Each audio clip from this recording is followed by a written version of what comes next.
Welcome, folks, and we're doing another episode of Coffee Roasters warm-up session. There it is, and that's how we're gonna start this one. Sergi coming in with a fire intro. Of course, before we, who doesn't do anything around coffee? I feel like every good conversation is around a cup of Joe. That's probably one of my most favorite things about going to a coffee shop. All my client meetings, gathering with friends is always around a tasty cup of Joe. So that's why we do it here. I mean, we're also not that we just don't roast coffee either. So, oh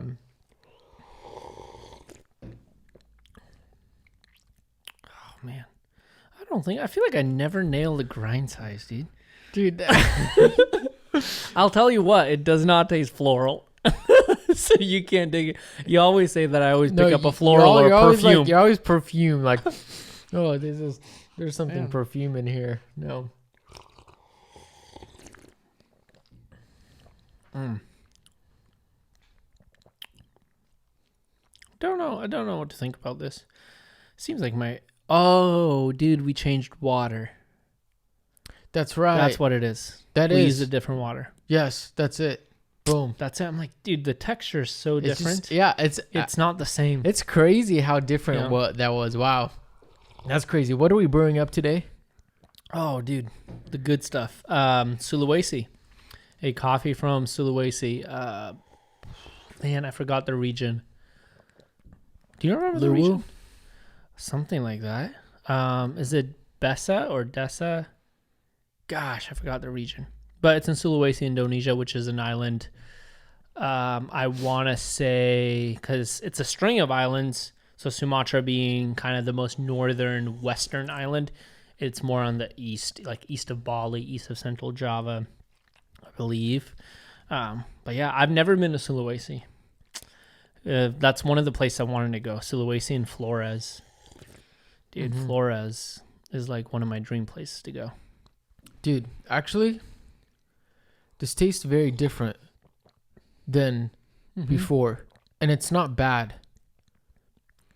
As it cools in my cup, there's a different texture than brewing with my water, the one we cup with and we taste with. Yeah. Usually make these batches with.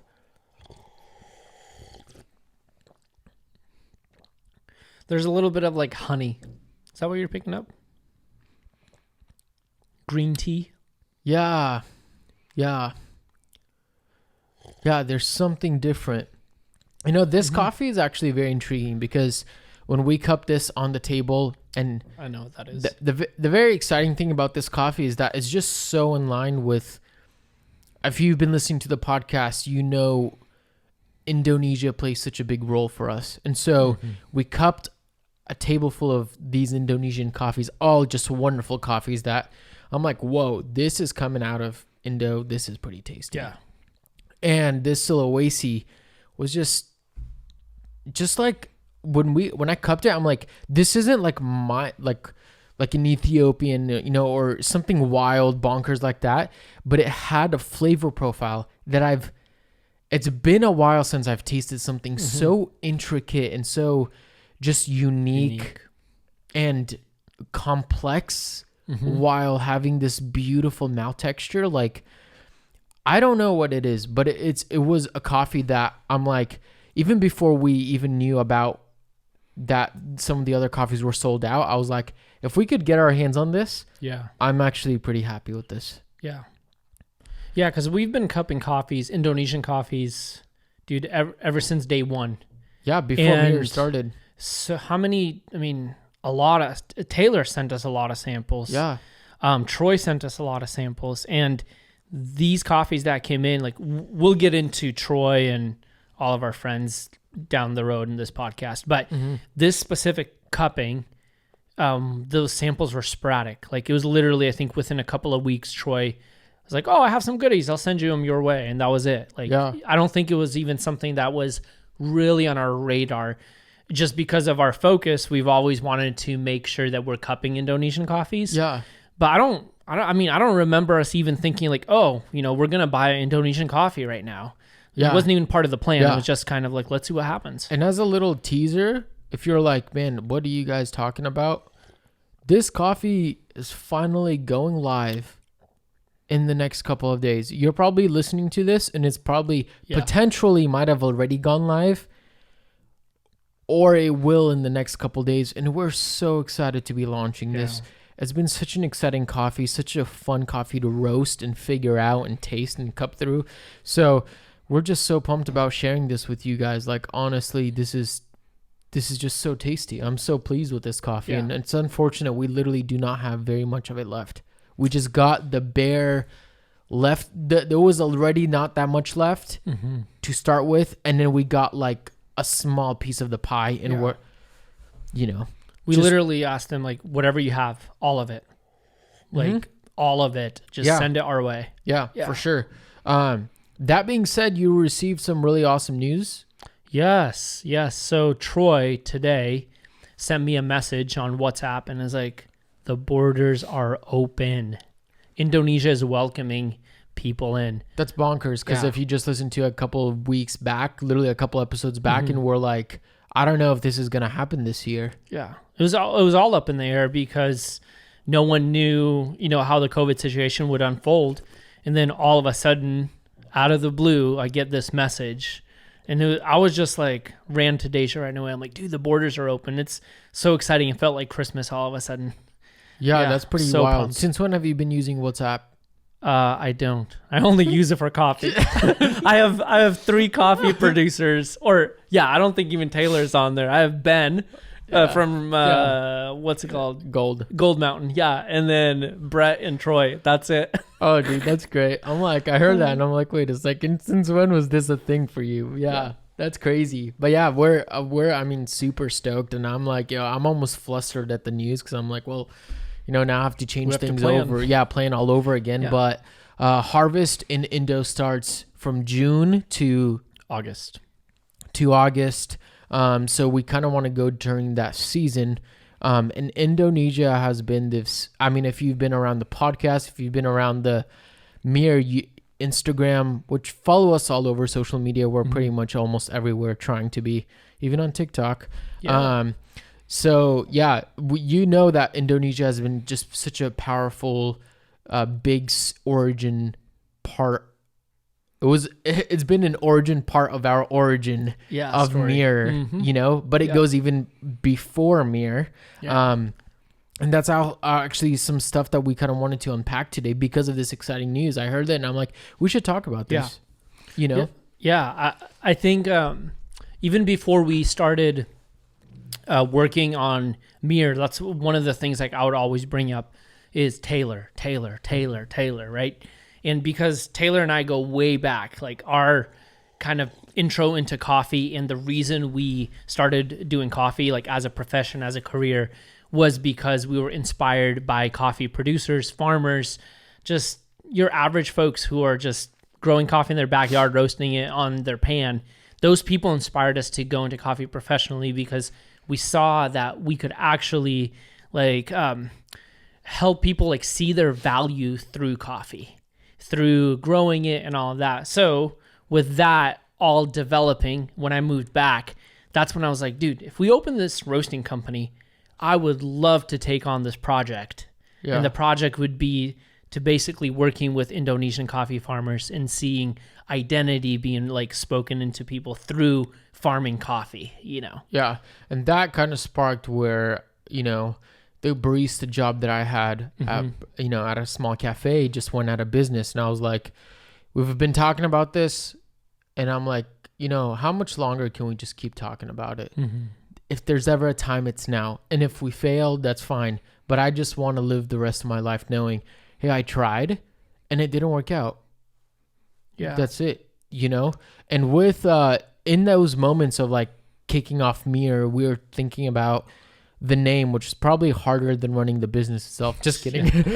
Just kidding. That is not true. I wish that was the case, but it was really difficult. And we kind of settled on this whole concept of Mir, and Mir has a couple different, there's like a philosophical side and a very technical side, but Mir, I remember we were driving down to Seattle to some cafes and I was like, we're throwing back some stupid names, which I'm glad did not make the cut. And then we settled it on Mir and it was like, oh, Okay, that might be cool. And Yeah. a big part of that was because like inside of a camera, a DSLR, there's a set of mirrors, which when you look through to the viewfinder, when you bring it up to your face, you can see an image.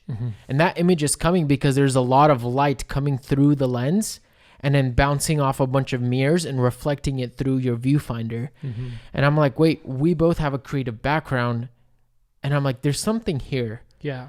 Because how we take these visual pictures or videos, you know, I do a lot of video work outside of Mirror, and I'm like, this is how we see the world, and the world is actually beautiful. Yeah. And that's where the tagline comes from, reflecting what's good.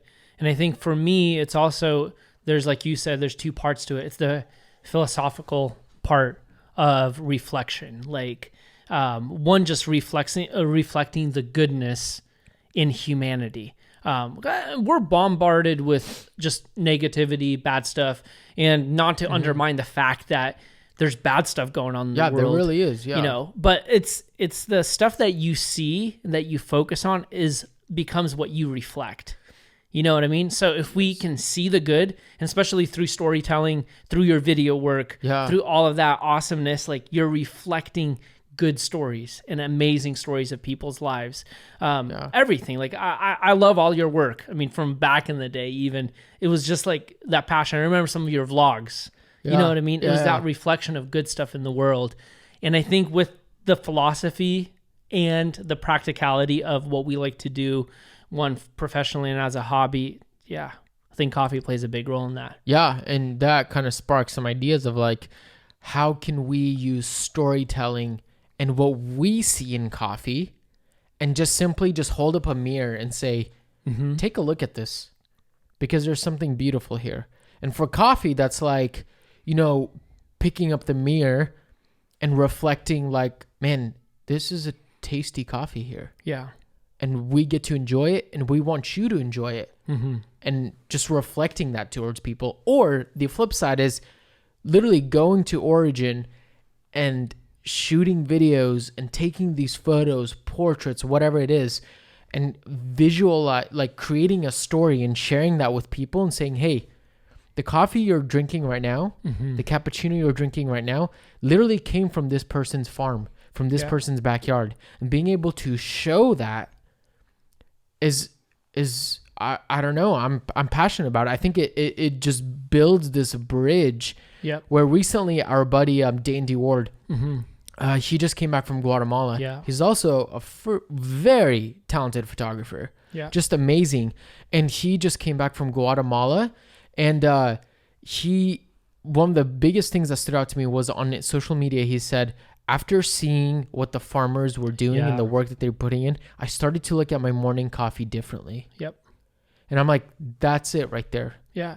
And I think as roasters, then, like, this roasting, take that, and then the roasting process, like that process right there, is actually also a mirror to reflect the hard work of the farmer. So when someone's drinking a cup of coffee, when we're drinking a cup of coffee, when we're seeing these pictures from Dan, watching these videos that we're going to be making with at Origin, and then experiencing it with our flavor and with our scent, like there's so many experiences happening visually with our mouth, with our nose. But all of it is tying two big parts: the producer and the person that's drinking the cup of coffee. It's bring those two together. And I think that's what gets me so pumped about being the middleman, in a sense, the roasting company that gets to reflect the goodness through the coffee and then through a lens. Yeah. And being able to share that with people and just creating, and I feel like coffee, even though it's so complex and intriguing, is just lacking a lot of that. Like the visual storytelling aspects of it, even though there's so much rich story. Even talking with, you know, the coffee importers that we work with, and now, you know, Brett and some of those guys, it's just like, I'm like, dude, there's so much here. There's so much beauty here that we have yet to share. And also reflecting that through the roasting process, like something you said, is that every region, you know, like the farmer and the producer are putting in so much time and effort. And people often ask us like, hey, do you have a dark roast? Do you have a light roast? Do you have a medium? I'm like, honestly, I could say our coffee's like light, medium, medium.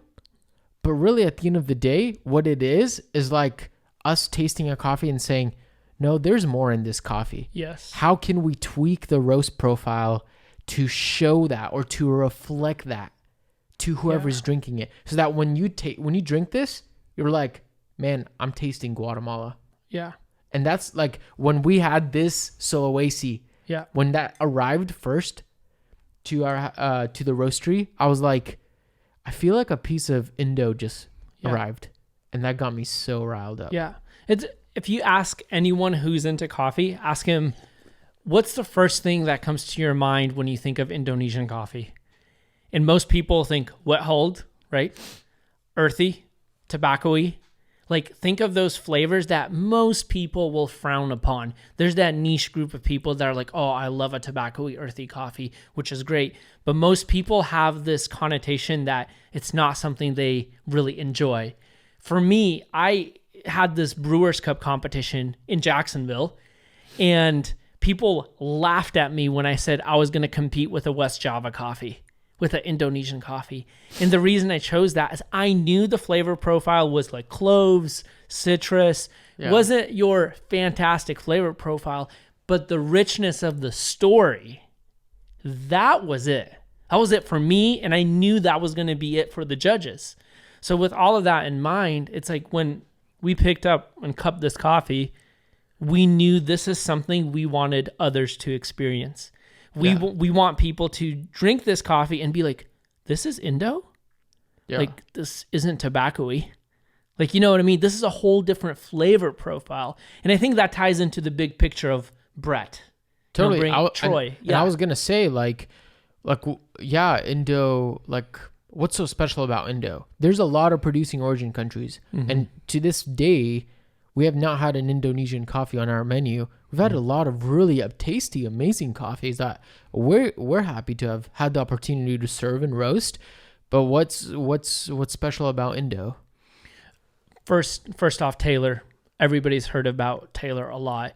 He's been living in Indo for over 7 years with the primary focus of basically growing coffee, but then helping create more of an infrastructure for processing. Like, I think it was at the end of last year, he was trying to get materials to build raised beds for drying, for anaerobic and natural processing coffees, like tools, because that doesn't exist there. Mm-hmm. So he's basically at a grassroots level. Yeah. He also worked for Bright Java. And that's eventually how I met Troy, the owner of Bright Java, the importing company in Indonesia. I met him at the SEA conference, that one where we hooked up with Scotty and the squad there.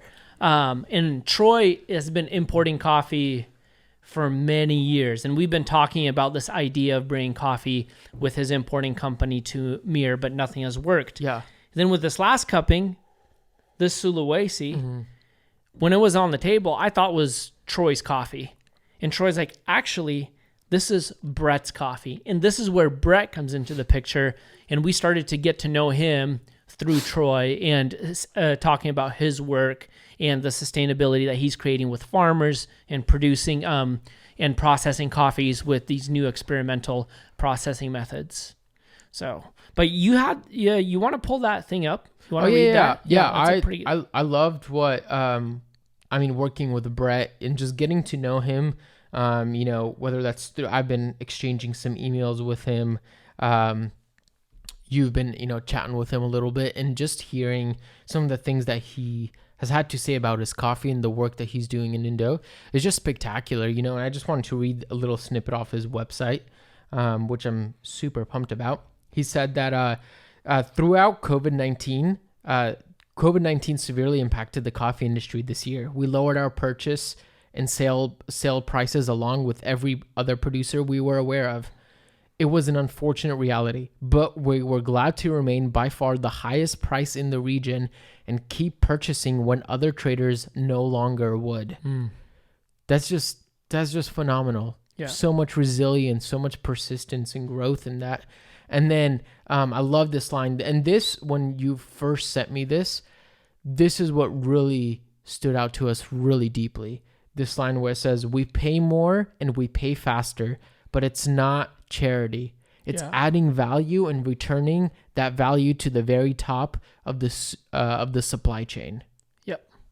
And that ties into everything we stand for. Because that's like when we say that we want to use coffee to kind of shine the light on the identity of coffee farmers, that they are good, and we're going to reflect that to people who drink their coffee. This is it. That statement right there is like, man, this isn't charity work. This is actually saying your hard work deserves a good wage. Yeah, and we're not here to, trying to say that, oh, we just want to give, an extra 10 cents, or 10% additional to what they're getting paid. It's like, no, like, once again, I love this. It's not charity work. It's just simply saying, hey, we value your crop and we are choosing to pay more for this. Not that, you're telling us or we're being forced to, but it's like we simply choose it because we see a lot of value in the work and in the final product that you're providing. And yeah, I mean, I'm more than happy to do that just drinking the Sulawesi. I'm like, yeah, that's freaking tasty. And also being able to reflect that, like being, oh man, I just totally lost my thought. Anyways. But I think with Taylor as well, with him starting everything from the very beginning, like grassroots level right now with just building beds and processing and all of that. And I think what number, he threw out some strange low number of his crop yield. It was like 100 pounds or something like that. Like what is that, like a sack of coffee? Yeah. Nothing really. Yeah. But starting at that point to be able to grow coffee, have quality coffee, like be able to control that, educate other farmers on that level and be able to teach them how to process coffees in new ways because Taylor's getting educated. And it's basically like giving yourself away to the people of the land who have like basically families invested in there. Like basically they have grandparents, ancestors, equipping those folks and being like, you can do this and your work is valuable. Yeah. And I can only imagine like when this grows and this takes off and farmers start seeing the value in this work and how much dignity is restored to them instead of being a wet hulled coffee that's sold on a commodity level. Now they're selling coffee to specialty cafes and roasters. It's going to change their lives. You know what I mean? And it's awesome and rewarding for us to be like, we're part of that. Yeah. Yeah. And part of this whole, just this reflection of good and being able to be like, I know like both of us are, Enneagram 1 for people who are aware of the Enneagram or the personality types, and we're always trying to make an impact. Mm-hmm. We have this, this mission drive to do something, and make an impact, a positive influence in this world. And also like, I'm fairly optimistic, and just like seeing the world in this fresh, beautiful wonder, which goes back to, some of the photography work and the video work. It's like, it's all just tied together, and being able to just take part in it is just so beautiful and so wonderful. But yeah, and then I don't know. I think totally lost my thought again. It's just, it's such a big vision. Like it's so grandiose. Like I think if I was listening to our podcast, I'd probably be like, dude, those two dudes, what are they talking about? Like they're literally talking about very, very obnoxiously big goals. Like we're going to change the coffee industry in Indo. But like, that's part of our personality. Yeah. Like we're the idealist. We're the visionary. Like we have this like big dream and we want to accomplish it. And we can't just think about like, oh, we're going to do all of it at once. We're like, what's our next step? And our next step is this coffee right here from Brett. Like we had to start somewhere, right? Yeah. It was hard because our first year we didn't have an Indo coffee with the dream in our heart to have Indo coffee. Yeah. We finally got a coffee. It's still not from Taylor. That would be like, for me, that would be the ultimate like, oh dude, like Taylor got us some amazing coffee. But I'm so pumped with everything that Brett is doing, everything that Troy and Bright Java are doing.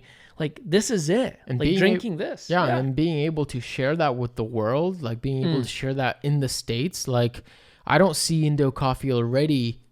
I rarely see that on the shelves. For us to be able to have a tasty, amazing Indo coffee that we can offer and share with people is just amazing. It's like it just gets me excited, and that's like a big part of it is like, hey, like we have this vision, this goal that we're working with, which just feels so much bigger than than us. But it's cool that we can take what we're doing and share that with the people in the States. Yeah. Share that with the people in our communities, in our town, shipping the coffees all over, the country, and just knowing that, hey, like the people in the States here who are buying our coffee are totally standing behind that kind of a concept and taking part in this grandiose concept. And this episode, I'm like so convinced that 2-3 years down the line, I'm going to pull up this episode and it's going to be that moment of like, that was it. Those were the beginning days. And because people rallied around and because people, bought our coffee, because people invested into us, like we can't do it without that, contribution. Honestly, we do need that help. We do need that support. And we're just, how can we channel that to reflect what's good, and pass on good to the people, in this global community, we call humanity. Yeah. And I think the folks that are drinking our coffee are also the mirror. Yeah. They're reflecting now. Yeah. Because every single time you drink a coffee, you're like, man, this Indonesian coffee is phenomenal. Like, I can't wait till someone says, this Indonesian coffee is my favorite coffee I've ever had. Yeah. That's a insane reflection of the producer. Yeah. So it's like, without the folks that are drinking our coffee, we can't fully reflect what's good. Yeah. We can't. So I'm super pumped about just everyone coming together, drinking this coffee, enjoying it, sharing it with others, sharing recipes. Like, man, this coffee extract's great at this. Yeah. Like, we started with this. And just the whole idea of sharing is a major part of the vision to reflect what's good. Yeah, I'm so jazzed to get the labels printed, which they're being printed right now.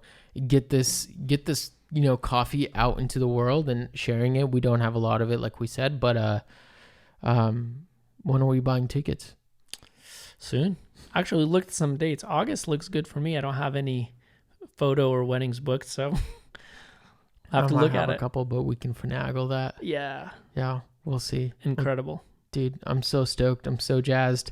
There's so many good things ahead. Hopefully. Don't know what's ahead, but you know, we're optimistic. We're looking forward to a bright future and just taking part in this, and I'm stoked to be sharing these stories.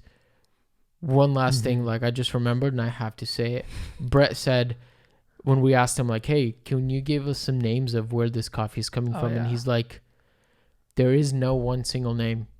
It's actually a community, a village of people who are growing their coffee, and he gets to buy that coffee from them. Yeah. And they work together to produce the quantity that they have. Yeah. Because they can't do it alone. Yeah. So we're basically putting the village, or because it's so intimate for them, it's basically like almost like the family name on that coffee. It's incredible. Just beautiful. Thank you guys so much for watching. We'll see you guys in the next one. Cheers.